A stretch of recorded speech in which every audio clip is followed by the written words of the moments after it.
Hey YouTube, I'm back with another deck profile. In this video, I'm going to be doing a deck profile on my newly updated Jewel Knight Royal Paladin deck. So Jewel Knights, for those that are wondering, Jewel Knights are really the only Royal Paladin deck that I actually care about. Like all the other ones, with the exception of Seekers. But Thingsaver was actually the backup with Ashley Reverse. Before I replaced him with some other Jewel Knight stuff. So Climax Jewel Knight Lord Evangeline, basically, in my opinion, from playtesting the deck, makes Jewel Knights very similar to the Sanctuary Guard style of play, where they don't necessarily have a lot of power unless they're striding in terms of the field power. Which is kind of similar to Atmal. The only difference is Atmal does have his GB2 skill, so there's that. But the Jewel Knights do have other things available to them, which we'll talk about here. So, of course, for the grade 3s, I did change it up just to try to showcase the different Jewel Knights. So, in terms of competitive build, it's very simple. It's really just 4 Ashley Reverse and 4 Ashley Breakride. But what I've done here is, because of the new support, I did want to run 9 grade 3s, all Jewel Knight, so no Thingsaver. And the Limit Break Enabler, being able to tutor the Limit Break Enabler for Salome, I think makes it fairly good at countering grade 2 rush. However, she is not good against ripples because she is 10k.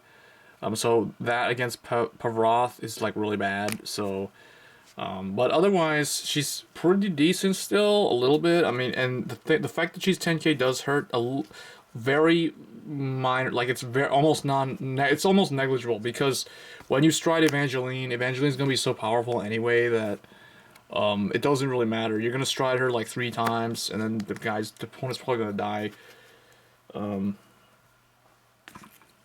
Next, 4 Ashley Reverse, because she is the main one that you do want to try to ride. So we do run the maximum copies of her. She has retire power. She can retire front row units, and then superior call something for you. It's very easy to pull off because of our grade 2 lineup, in terms of getting the limit break early if you can't stride for whatever reason. But for extra stride fodder and just that emergency grade 3 ride, I am running 2 Camille. Sprout Jewel Knight Camille is literally like $1. She isn't really worth anything. I'm not sure why. Probably because she doesn't do anything. Like, she doesn't gain critical. But her LB4 is very good at helping spam the field. So helping you get the full field, and she's really good with the new support card that they got, the grade 1.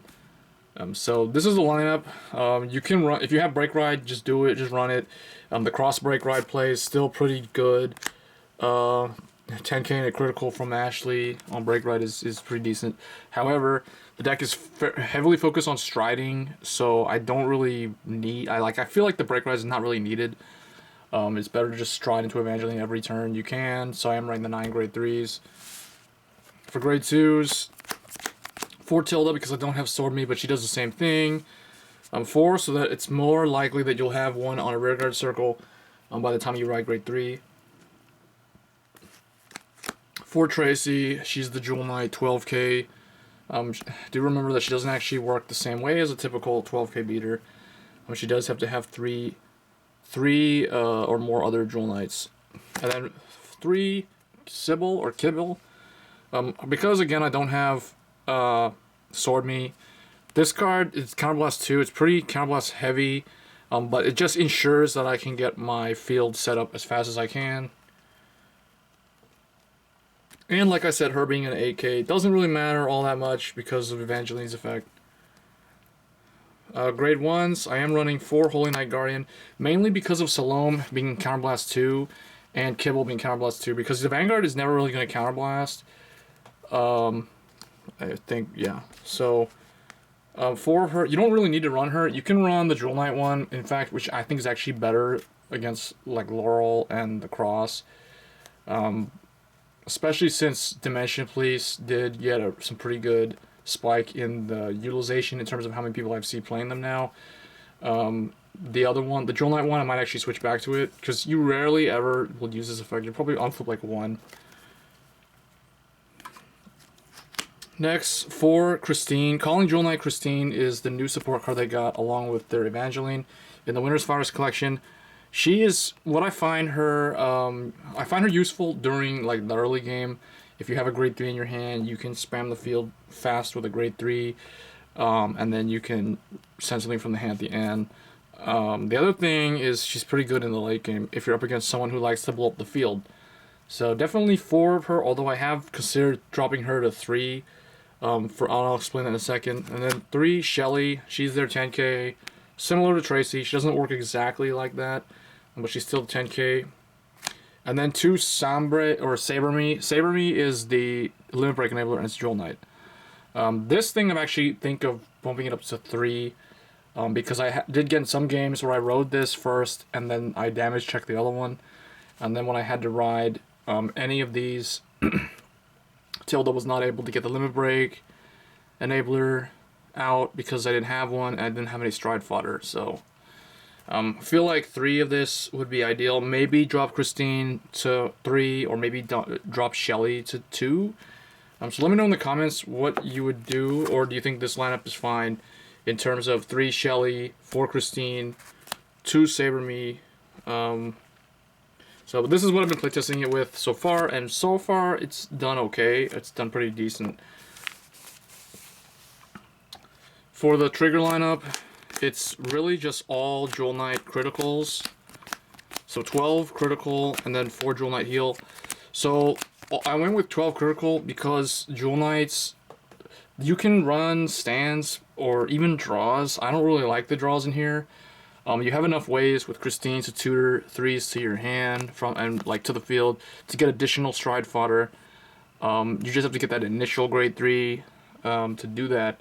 So I feel like stride fodder is not really needed, and then the draw trigger also isn't really needed because you can, if you have 12 critical and you can first stride Evangeline and they don't perfect guard her, it just makes the ability to get crit crit or crit crit crit like that much better, I feel. So I was sticking with 12 critical. I don't really think I'm going to change it anytime soon. I feel like it's really scary in a deck that can get really powerful columns on stride turns. And then the starter is Heloise. Heloise is, in my opinion, the best one if you're going with all the different Jewel Knights, whereas Tiffany was good when you tech in Thing Saver. But this is pretty good because it makes Salome 20 on Limit Break, and it's 8 boosting Evangeline, so it's gonna be like Evangeline swings for like 40 on the first stride, so that's really good. And then she just gets stronger after that. So that's basically the main deck. For the strides, I highly recommend 4 Evangeline. That's what I'm running. It's not every day that you see me running 4 of stride, like a main stride unit, but honestly, Jewel Knights, they don't really need anything else besides 4 Evangeline. So for the extra cards, I'm running the 1 Gablade, Atmos, Blizza, and Madu. Madu is in here because of Salome. If you do have to ride Salome, you can essentially stride for free, but still it's redundant because I will always stride into Evangeline over Madu because there's really no reason why I wouldn't. The only way I would never do that, or I would do that, is if I know they have a perfect guard. That's the only situation where I'd ever do that. So 1 Madu, Blizza because whatever, and then Atmos. But Evangeline's a lot better than Blizza.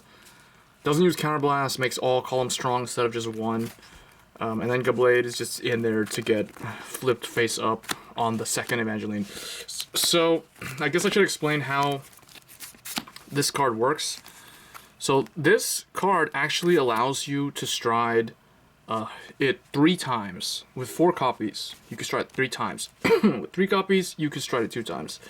So, and I'll explain how that works. So first stride is always, so let's say the field is this.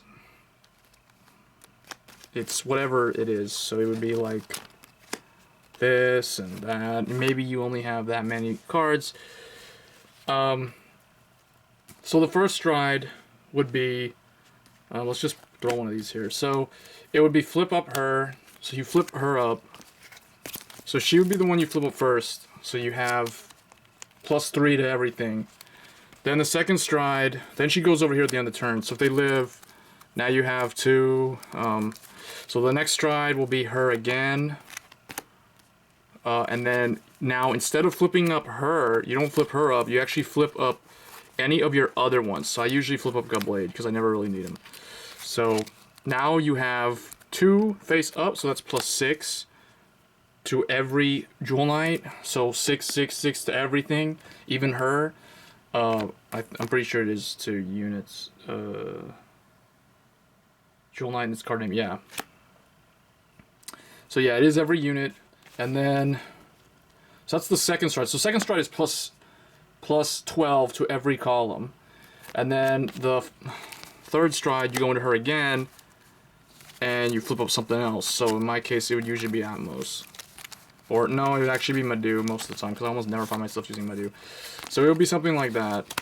So it would be, so now you have 3 Evangelines face up, so that's +9 to the entire field. So 9 to everything. I'm pretty sure the opponent cannot live from that. So yeah, I feel like these cards are unique, similar to the Daikaiser one.